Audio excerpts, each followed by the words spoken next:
Welcome to ibbusinessandmanagement.com for the IB Business and Management course. I'm Mr. Burton. I'll be running you through today's topic, 1.6 Organisational Planning Tools. Very happy to have you with us. I hope you learned something. Let's get started.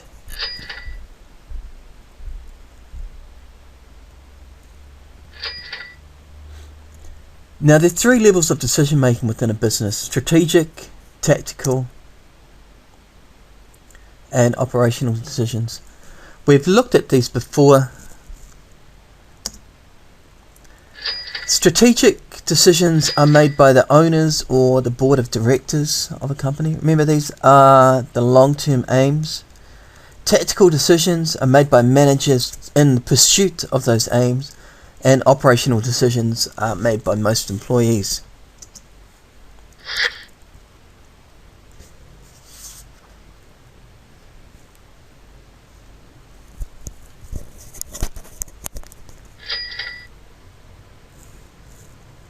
Now, the first tool we're going to look at is business plans, our business plans. Now, a business plan is a report detailing how a business sets out to achieve its aims and objectives. Now, amongst other things, it's going to require managers to plan their marketing, financial, and human resources. The main aim of producing a business plan from an entrepreneur's point of view is to gain financial backing from lenders such as banks and venture capitalists. It can also be used by other stakeholders such as shareholders to assess the potential gains from their investment in the business. So financiers basically will want to see a business plan because it shows that the entrepreneur has comprehensively researched the business opportunity and has given reasons to support the venture. Now, one of the most important things, business plans can be and should be quite detailed. Now, financiers, your bank manager, potential investors, are definitely not going to read the whole thing. There's one part of the business plan called an executive summary. It's a 2-page summary containing the main details, the important details of the whole business plan. This is what your investors, your bank manager, will be looking at. And if they're interested, then they're going to call you back in and discuss it further. The most valuable thing about preparing a business plan is that it makes you think long and hard about your business venture. It makes you go into the finances, the marketing. It makes you pick every detail over in your brain. And once you've got it written down as well, then you can share it with friends and people you trust to get some constructive feedback on your idea.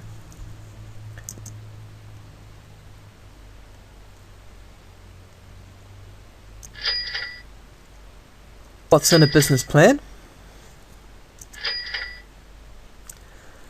The business plan will give details about the business, names and address, what type of business organisation it's looking at,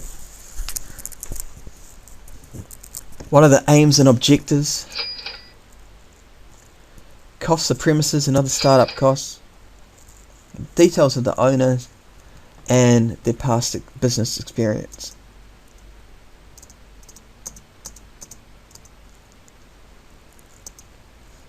I'll give details on the product, so details on the goods and services being offered, how the forecast level of demand, present and anticipated in the future, with supporting evidence of why customers will pay for this product. So there needs to be some market research done. How and where production will take place, what sort of equipment is going to be needed, what suppliers have you got lined up, what resources or stocks have you got to begin with, what are the costs of production going to be, and what pricing strategy are you going to use.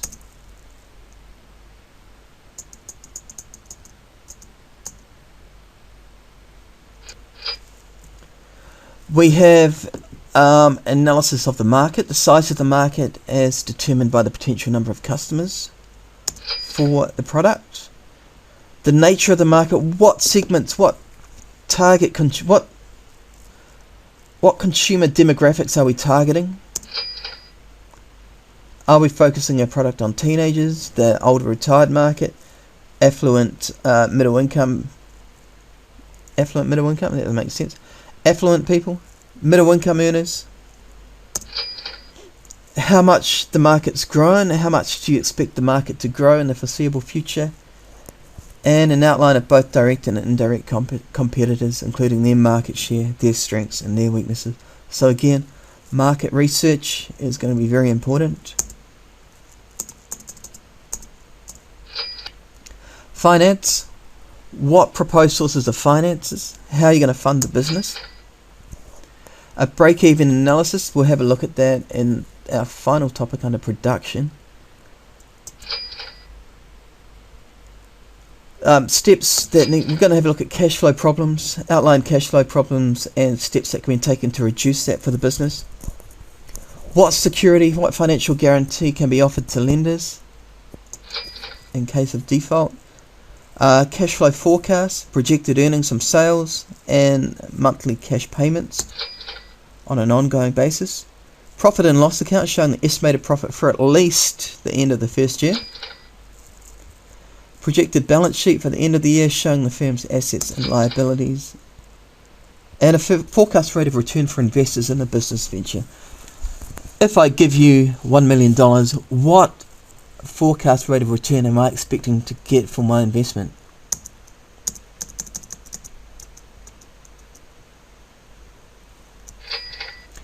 Who are we going to have on board? The number and positions of the workers likely to be employed. Do we need an organisational chart showing the internal structure of human resources? Are we going to be that large to start with? Details of payment systems such as wage rates, salaries and remuneration packages. Marketing. What marketing mix, what promotional mix will be using to reach customers to make the sales? Distribution plan. Where are our products going to be sold? Evidence of any other market research which has been carried out, and there should have been. What's a unique selling point from the business? What is making us different from our competitors out there?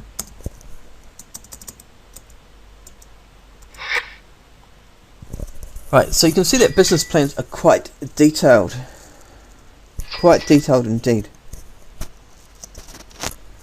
They're typically used for new businesses, show the different aspects of the business, show that the business owner has done the research, and they're typically used to gain financial backing. I love the program Dragon's Den. If you're not familiar with the program, get out there on YouTube. There are millions and millions of Dragon's Den clips, and this shows people with business ideas pitching their idea, giving a brief outline of their business plans to potential investors. Great stuff.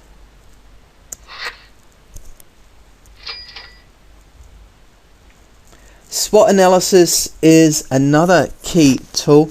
SWOT analysis is one of the fundamental tools that we'll be using and looking at within organisational planning.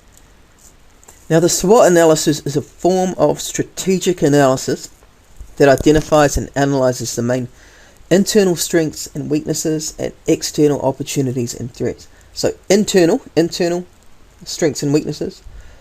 What are the strengths within the business? What are the weaknesses within the business? And external opportunities and external threats. Or what dangers lurk outside? What other opportunities are out there in the market? Now, a SWOT analysis provides information that can be helpful in matching the firm's resources and their strengths to the competitive environment in which it operates. It's therefore useful in strategy formulation and selection. And let's just have a look at each of these four factors in turn. So strengths, again, they're internal factors about a business that can be looked upon as a real advantages. They could be used as a basis for developing a competitive advantage. They might include experience management, product patents, a loyal workforce, and a good product range. These factors are identified by undertaking an internal audit of the firm. This is often carried out by specialist management consultants who analyse the effectiveness of the business and the effectiveness of each of its departments and major product ranges. The other internal factor, weaknesses that need to be analysed, And these are things that can be seen as negative factors. In some cases, that can be the flip side of a strength. So, for example, whereas a large amount of spare manufacturing capacity might be a strength in times of a rapid economic upturn, if it continues to be unused, it could add substantially to a firm's average cost of production. Weaknesses might include a poorly trained workforce, limited production capacity, and aging equipment. This information, again, is going to be obtained from an internal audit. The two external factors, we'll look at opportunities first. Now, these are potential areas for expansion of the business and potential areas for future profits. These factors are obtained by an external audit, for example, the pest analysis, an external audit of the market the firm operates in and its major competitors. Examples here include new technologies, export markets expanding faster than domestic markets, and lower rates of interest increasing consumer demand or lowering the borrowing cost of the business if it looks to expand. Threats and external again, and again from that external audit, e.g. your pest. This audit analyzes the business and economic environment, market conditions, and the strengths of competitors. Examples of threats from new competitors entering the market: globalization driving down prices, changes in the law regarding the sale of the firm's products, and changes in government economic policy.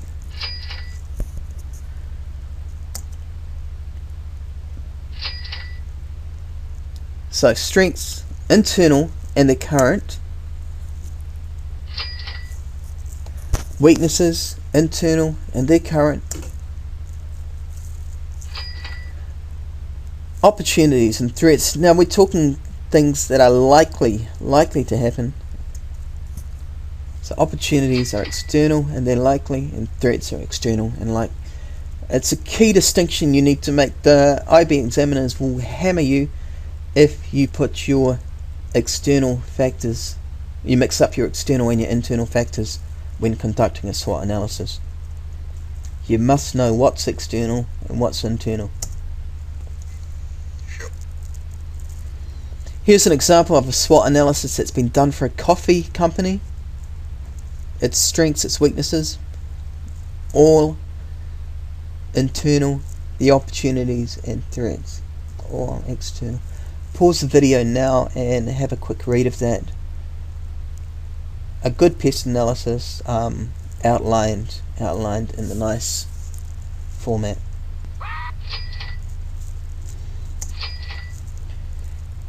Now, it's good. The SWOT analysis is typically presented in this sort of table with the 4 quadrants, but when you're using a SWOT analysis in the exam, don't present it in a SWOT table. It's just going to encourage you to force things into these little boxes. You're going to leave out stuff. You're going to restrict your answers. The IB likes written explanations and justification. And if you're doing all this explaining, you're doing all this justifying, it's very difficult to get everything written out within those quadrants. It is reasonable to write in bullet form under each SWOT heading, even though generally, typically, do not bullet point in your IB business and management answers. But here it is reasonable.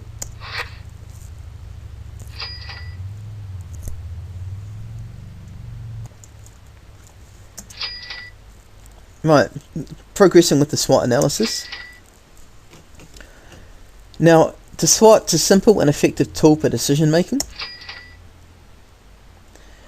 We would like to do one when we are evaluating business proposals or ideas. So, if there's a new proposal out there, should we put in a new computer system? Let's sit down, do a SWOT. Assessing opportunities, strategic planning, competitor analysis, reviewing strategy, and risk assessment. All of these sorts of questions would benefit from doing the SWOT analysis.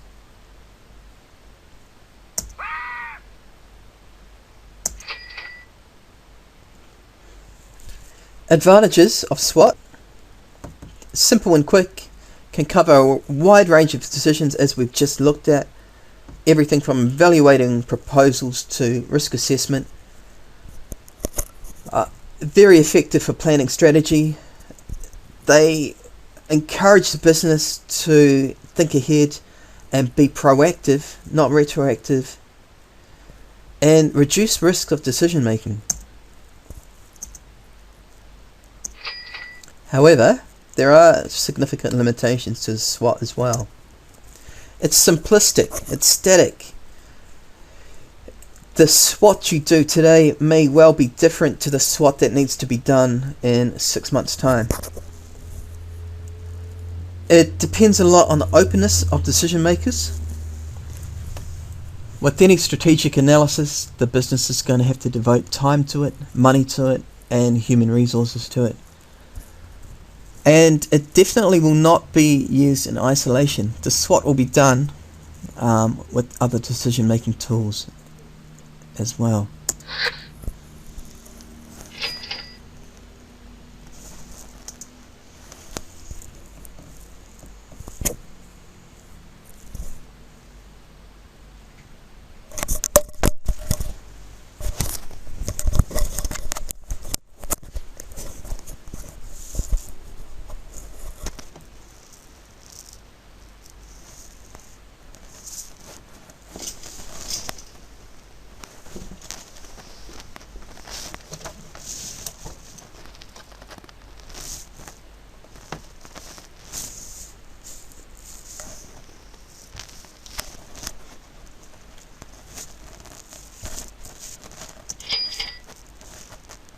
Right, decision-making frameworks. Cost-benefit analysis would be the primary one we want to look at, and examples here would include break-even analysis and investment appraisal. You can have a look at those in 5.3 and 3.2 in turn. These tend to ignore the non-financial aspects, so what effects these decisions are going to have on staff. Are they ethical? SWOT we've just looked at, PEST we looked at in the previous section 1.5, and soft matrix we're going to look at soon. Ratio analysis, all of these are decision making frameworks. 5 forces analysis.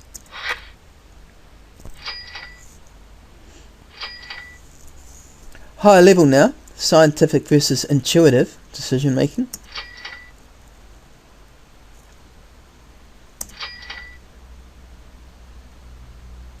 And we are differentiating here between what we believe is rational and logical, reasoned and justifiable against our beliefs, perceptions, instincts, emotions or gut feelings.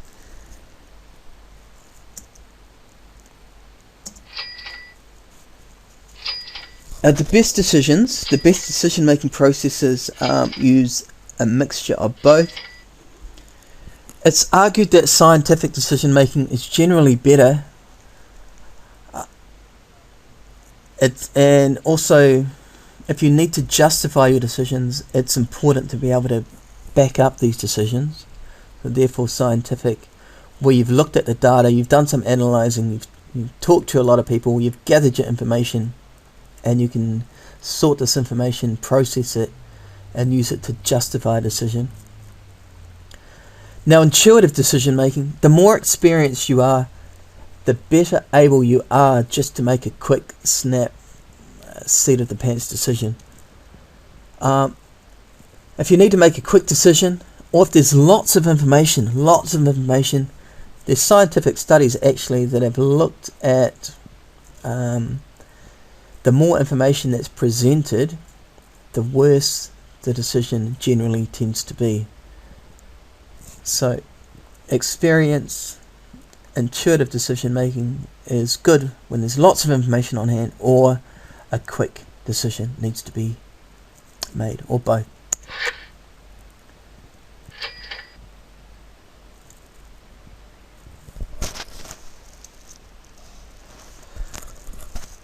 Decision trees, right? A very important, often examined decision making tool, this one. Let's have a look. Donald Trump, that hirsute magnate, he has got one of his investment properties up for sale.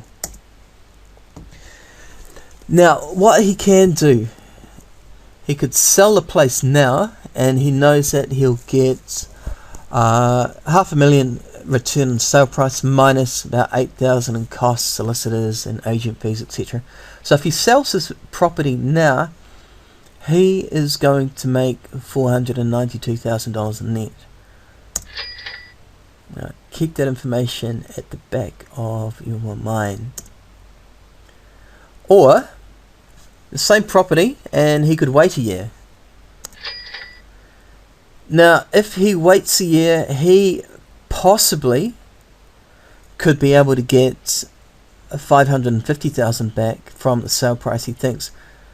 So he thinks there's about a 70% chance that prices could increase in a year. Increase by about $50,000. Solicitor and agent costs will go up a little bit in a year, and they'll be $10,000. So if he waits a year, there's about a 70% likelihood with prices rising that he'll be able to net $540,000.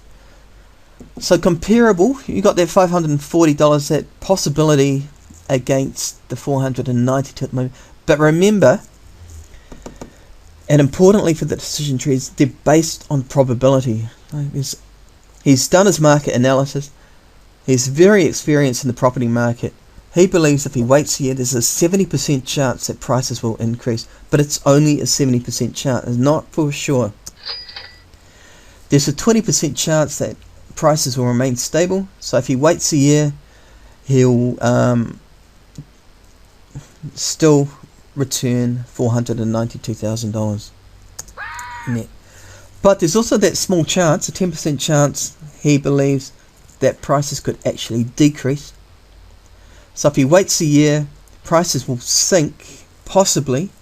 There's a small chance that prices will decrease, and if that happens, he would expect to get $450,000 net return on that. So here we are. The decision is to sell it now or wait a year. Sell it now or wait a year. If he sells it now, that $492 is in the bank. If he waits a year, it's likely that he will get a return on that profit, but he's not guaranteed. A smaller chance that prices will remain stable, and a very small chance that prices will actually decrease. Oh, what is Donald Trump to do? He's weighing the options of now against the different possible outcomes in the future. He's weighing up the options of now against different possible outcomes that could happen 1 year later. Now keep all this information in the back of your mind, right?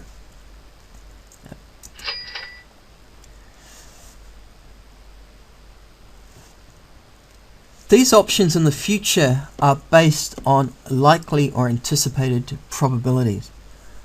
So there's a 70% chance, 0.70, that if he waits a year, his investment will return $540,000. There's a 20% chance it will return $492,000, and a 10% chance it will return $450,000. What does this all mean for decision trees? We need to be able to put this information in a decision tree to help us make a decision. Right, decision trees, it's all high level stuff. We're going to start with a decision node and come on later to a choice node. What's the decision? To sell the property now or wait 1 year.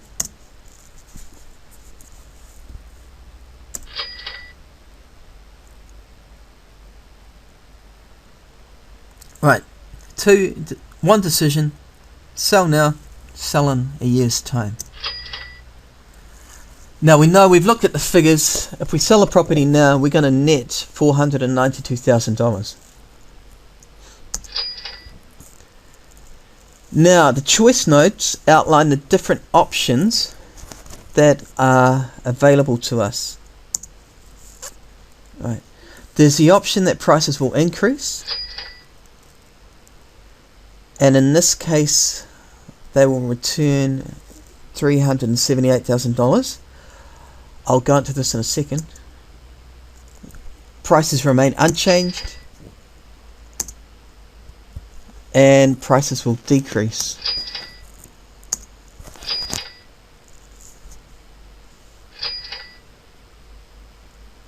Okay. Now I know the question that is burning on your lips is, where in the heck are these three figures in blue coming from? The 378,000, the 98.4 thousand, the 45,000. Now you remember each of the different pricing options that could happen were associated with a probability. So we had a 70% chances that prices would increase. Right. And if prices went up, right, if prices did go up, the return would not be 492 anymore. The return would be 550,000. But there was only a 70% chance of that happening. So factoring in the probabilities, and remember decision trees are all about probabilities, the 550 return, well actually it was 540,000 net, 540,000 net return. If we multiply 540,000 by 0.7, that's 70% probability of prices rising. 540,000 times 0.70, then we end up with the figure of $378,000. Right. With prices remaining unchanged, the return would be just as above, 492,000, but there was only a 20% chance of prices remaining unchanged. Only a 20% chance. So factoring in that probability, we have 492 times 0.2, and that's where we get our $98.4 thousand from. Prices decreasing, there was a small chance here, only a 10% chance. If prices did decrease, the net we were looking at was $450,000. $450,000 times times 0.1 would results in 45,000. So the different options with the different probabilities factored in, we get 378,000, 98.4 and 45. Now from a choice node, we add up all of these likely outcomes. We total that, we get $521.4 thousand. We compare that to the other decision of selling the property now, which comes out at $492,000. Which decision should we make? The one with the greatest return.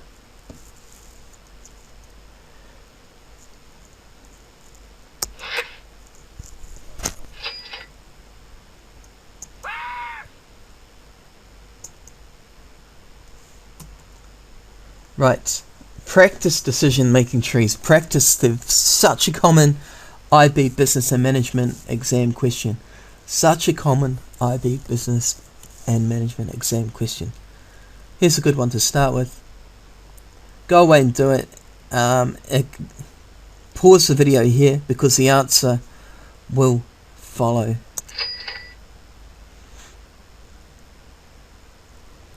And the important part to remember about this question is that you actually have to go away and calculate the returns. So you're given the likely revenues and you are given the cost to the business. So you had to work out the financial returns for each of the different options between Kazakhstan and South Korea. The advantages of decision trees. Right, they set out the problem clearly and logically. A nice way to visually see the problem. All potential options can be seen at the same time. They consider the risks involved, and this is a key point. They're factoring in those probabilities. The chances of different options happening, eventuating, occurring, they're not the same. There's not always a 50-50 chance that something's going to happen. The likely costs are shown, not just the returns. And it's visually, for those that are visually orientated, it's a great way to look at a problem.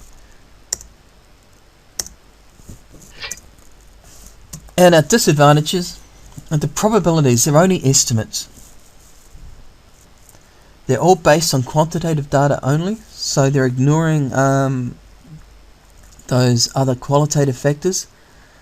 Probabilities can be deliberately biased to push an agenda. So if management wants a particular thing to go ahead, they can manipulate those probabilities to suit them. And any delays in the project, in the decision, can change the probabilities.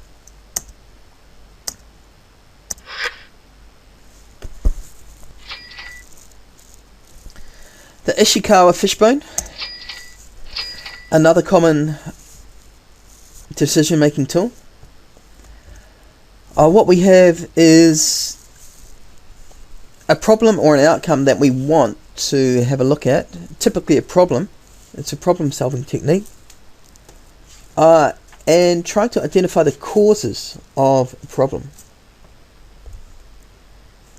So here we go. We need to identify the problem or issue before we can start, and then have a look at the contributors.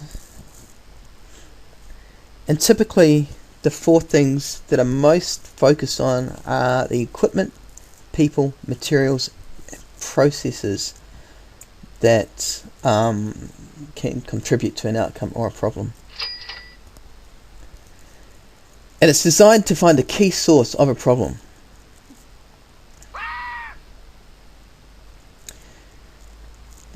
Clearly stated problem or outcome that we want achieved. Concise contributors. What is it about the equipment? What is it about the people? What's happening in the material section that could affect the problem? And we need to make a distinction between primary causes and secondary causes. Here's an example spelt out. Got machine, this is the equipment, we've got the human resources side of things, we've got the production processes and the actual materials we're using. And the problem is high electrical overstress occurrences. What's causing it? Methods is a really good place to start, because here most primary causes have been identified. Software problems, poor documentation, poor test method. And here's a good way to distinguish between the primary causes and the secondary causes. So, software problems, why are there software problems? Software problems are primary. What's contributing to software problems? And here we've identified that wrong program is being used or poor software design. So we're trying to find those key sources of the problem. Once we can identify them, we can deal with them. External and internal constraints. External are barriers that hinder decision making but are uncontrollable by the business. There's nothing the business can do about it.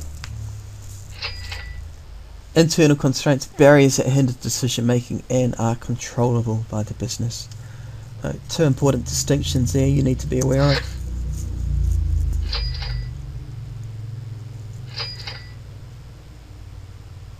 Right. It is the responsibility of management to forecast and predict change. Right. Management should continually be looking outside and inside of the business at possible changes that are occurring or could occur. Now, highly likely to face constraints on business planning and decision making, and these include organisational culture, what dynamics they have going in the workforce, what sort of finance is available to the business, and the external constraints that lie outside of the business.